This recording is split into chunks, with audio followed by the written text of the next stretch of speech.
Halo, assalamualaikum warahmatullahi wabarakatuh. Apa kabar semuanya? Mudah-mudahan selalu sehat walafiat. Nah, baiklah kawan-kawan, di dalam video kali ini saya ingin menjelaskan mengapa saya memilih budidaya lobster air tawar dibandingkan dengan budidaya jenis yang lain. Kenapa? Yang pertama, keterbatasan modal.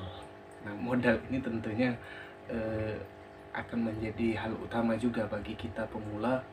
Walaupun ada yang mengatakan bahwa setiap usaha itu tidak melulu soal modal, tapi yang jelas kita perlu modal sedikit ya untuk kita memulai. Nah, di dalam kita menganalisa usaha-usaha apa yang harus kita lakukan, mungkin selama ini kita berpikir melihat peluang kira-kira apa yang bisa kita laksanakan dengan modal yang terbatas gitu ya. Nah, usaha lobster air tawar ini menurut saya sangat cocok bagi kawan-kawan yang ingin memulai, yang sedang mencari apa kira-kira usaha yang cocok, yang mungkin terkendala, bisa mengatasi yang namanya keterkendalaan modal, kemudian mengatasi yang namanya waktu.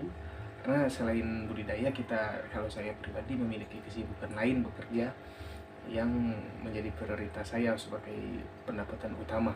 Kemudian harapannya ini akan menjadi passive income atau pendapatan tambahan yang sifatnya tidak mengganggu.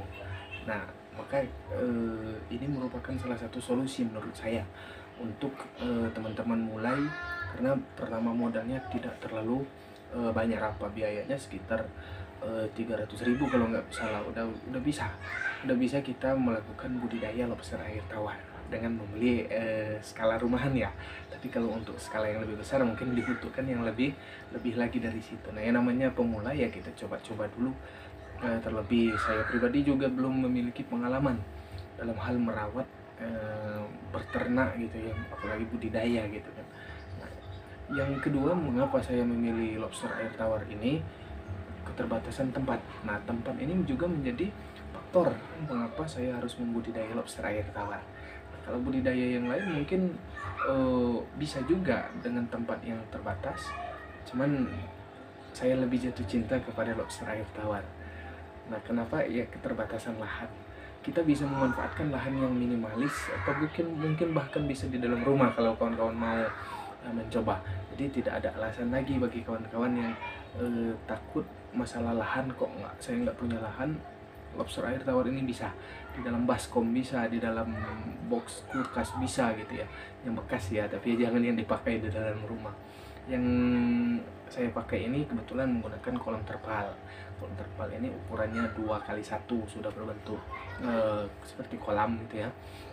Teman-teman bisa langsung beli aja, bisa beli di toko online, di Tokopedia, Shopee, atau lain sebagainya. Nah, yang ketiga, masalah perawatan. Nah, menurut saya untuk lobster air tawar sendiri, perawatan terutama masalah pakan gitu ya, makanannya itu bisa kita mudah dapat tanpa mengeluarkan budget yang banyak. Artinya yang namanya kita coba-coba kan, kita bisa menggunakan di dalam lobster air tawar ini, makanannya itu bisa hewani, bisa nabati, dan itu semua ada di lingkungan kita. Bisa kita kalau mau beli itu tidak terlalu banyak, tidak terlalu mahal biaya yang kita keluarkan. Kalau mau mencari pun juga bisa. Nah, seperti misalnya keong, itu kan bisa kita cari di lingkungan kita. Mungkin teman-teman ada yang siput gitu ya, yang di perkotaan, nggak di dekat sawah gitu ya. Nah, kemudian masalah perawatan tadi, pemberian pakannya. Kalau budidaya yang lain mungkin kita harus rutin memberi pakannya kawan-kawan. Nah, tapi di dalam budidaya lobster air tawar ini cukup 1 kali 2 kali sehari, yang mana karena saya bekerjanya di pagi gitu ya, di pagi sampai siang sampai sore gitu ya, maka sebelum kita berangkat bekerja kita bisa memberi pakan. Kemudian setelah pulang kerja baru bisa kita kasih pakan lagi. Nah, artinya kita tidak terganggu aktivitas utama kita, sementara yang ini sifatnya sampingan yang bisa kita kembangkan di kemudian hari, mudah-mudahan bisa berkembang. Untuk memulai mungkin kita tidak perlu buru-buru, tidak perlu langsung dalam skala besar. Kita coba dulu dalam skala kecil sambil kita belajar kawan-kawan, bagaimana karakter daripada lobster air tawar ini sendiri, kemudian cara adaptasinya bagaimana. Nah, di situ kita mempunyai pengalaman, ditambah dengan pengalaman yang lain, kawan-kawan yang lain, para pembudidaya lobster air tawar yang sudah senior gitu ya, bisa kita lihat di YouTube, di Google gitu kan. Sekarang kan informasi sudah bisa kita akses, yang penting ada kemauan gitu kawan-kawan. Nah, dari 3 alasan itulah yang menjadi alasan mengapa saya melakukan budidaya lobster air tawar. Yang pertama karena modalnya terjangkau, yang kedua kemudian lahannya bisa kita antisipasi, kemudian yang ketiga masalah waktu. Ini yang paling penting juga, nggak kalah pentingnya kawan-kawan. Kita bisa tanpa mengganggu aktivitas utama kita di dalam membudidaya lobster air tawar.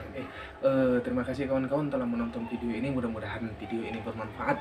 Jangan lupa dukung channel kami dengan klik like, komen, dan share ke kawan-kawan yang lain. Mudah-mudahan informasi yang bermanfaat. Terima kasih. Wassalamualaikum warahmatullahi wabarakatuh.